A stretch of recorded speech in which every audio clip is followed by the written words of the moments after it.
Shalom saudaraku, berjumpa kembali bersama dengan saya Pendeta Jakob Setio dalam program Sapa Jemaat di Rumah. Mari kita masuk dalam hadirat Tuhan, kita berdoa, mohon penyertaan dan berkat Allah dicurahkan atas kita. Bapa, kami menyerahkan waktu renungan firman Tuhan kali ini ke dalam tangan kasih-Mu. Mohon hikmat-Mu, mohon pencerahan daripadamu. Biarlah kami mengerti akan kehendak-Mu, supaya sepanjang hari ini menjadi hari yang diberkati, di mana kami boleh hidup seturut dengan kehendak-Mu. Berfirmanlah Tuhan, kami siap diberkati. Di dalam nama Yesus kami berdoa dan bersyukur kepadamu. Haleluya, amin. Firman Tuhan kali ini terambil dari Mazmur 32 ayat 1-7. Mazmur 32 ayat 1-7 berkata, dari Daud nyanyian ziarah. Berbahagialah orang yang diampuni pelanggarannya, yang dosanya ditutupi. Berbahagialah manusia yang kesalahannya tidak diperhitungkan Tuhan, dan yang tidak berjiwa penipu. Selama aku berdiam diri, tulang-tulangku menjadi lesu, karena aku mengeluh sepanjang hari. Sebab siang malam tanganmu menekan aku dengan berat, sumsumku menjadi kering, seperti oleh teriknya musim panas. Selah. Dosaku kuberitahukan kepadamu, dan kesalahanku tidaklah kusembunyikan. Aku berkata, aku akan mengaku kepada Tuhan pelanggaran-pelanggaranku, dan Engkau mengampuni kesalahan karena dosaku. Selah. Sebab itu hendaklah setiap orang saleh berdoa kepadamu selagi Engkau dapat ditemui.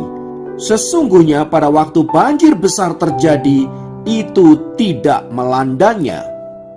Engkaulah persembunyian bagiku, terhadap kesesakan Engkau menjaga aku. Engkau mengelilingi aku sehingga aku luput dan bersorak. Selah. Saudaraku, Mazmur 32 ini berbicara tentang kebahagiaan orang yang diampuni dosa-dosanya. Nah, Mazmur ini lahir dari pengalaman Raja Daud ketika Tuhan mengampuni kesalahannya saat ia berbuat zina dan melakukan pembunuhan berencana terhadap Uria. Nah, poin penting yang ingin saya sampaikan adalah kata selah.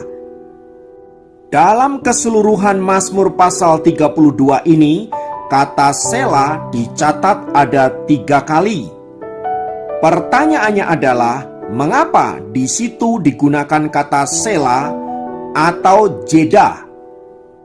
Kata selah ini pertama-tama memiliki makna berhenti sejenak. Saudaraku, berhenti sejenak dari segala sesuatu yang kita kerjakan adalah sesuatu yang sangat penting.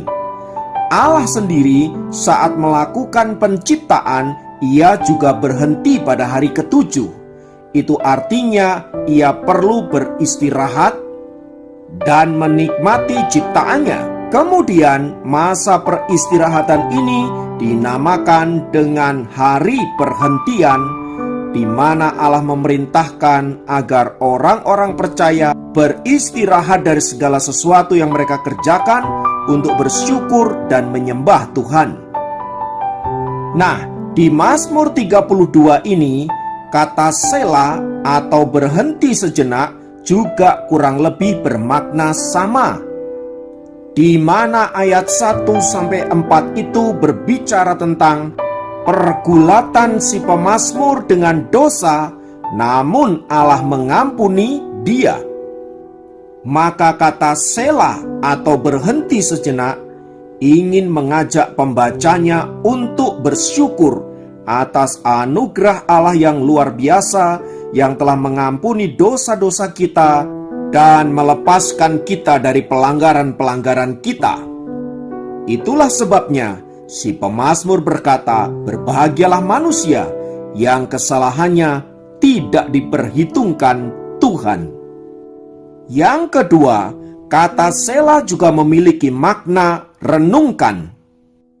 Saudaraku, merenung adalah sesuatu yang sangat penting dalam kehidupan kita.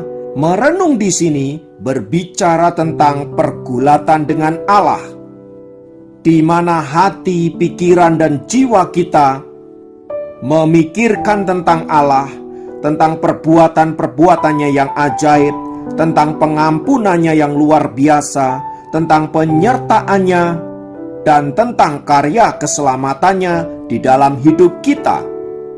Maka dalam perenungan itu kita disadarkan betapa tanpa Tuhan kita bukanlah siapa-siapa, betapa tanpa Tuhan hidup kita akan binasa, dan betapa tanpa Tuhan kita tidak mungkin bisa menjalani hidup sampai sejauh ini. Karena itu, dalam perenungan itu ujungnya harus sebuah komitmen untuk menaklukkan diri kepada Allah, hidup dalam pertobatan, dan mengasihi Dia. Yang ketiga, kata Selah ini juga memiliki makna bersiap-siap untuk melanjutkan kehidupan yang baru. Itu artinya di dalam menjalani kehidupan ini, kita harus senantiasa mempersiapkan diri, menata diri sedemikian rupa, agar perjalanan hidup yang akan kita lalui itu adalah perjalanan hidup yang senantiasa menyenangkan hati Tuhan, dipenuhi dengan damai sejahtera dan sukacita.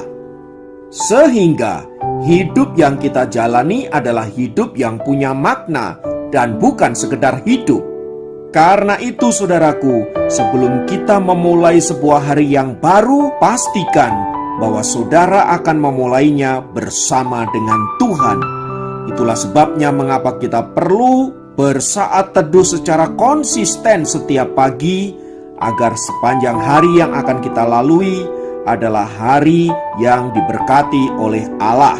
Karena itu saudaraku, saya berharap kiranya program Sapa Jemaat ini dapat membantu Anda untuk memulai hari Anda bersama dengan Tuhan. Mari bersama-sama kita masuk dalam doa-doa kita menyerahkan hidup kita ke dalam tangan pengasihan Tuhan. Tuhan, kami naikkan syukur untuk setiap anugerah-Mu, juga untuk kebenaran firman-Mu yang sudah Engkau bentangkan. Biarlah itu boleh memberikan kami kekuatan, memberikan kami inspirasi, agar sepanjang hari yang kami jalani menjadi hari yang diberkati oleh Tuhan. Dan biarlah kami menjalani hari ini dengan sukacita, karena kami tahu Engkau bersama dengan kami. Terpujilah nama-Mu kekal selamanya. Dalam nama Yesus kami berdoa, haleluya, amin. Demikian program Sapa Jemaat kali ini. Sampai jumpa dalam program Sapa Jemaat yang lain. Tuhan Yesus memberkati.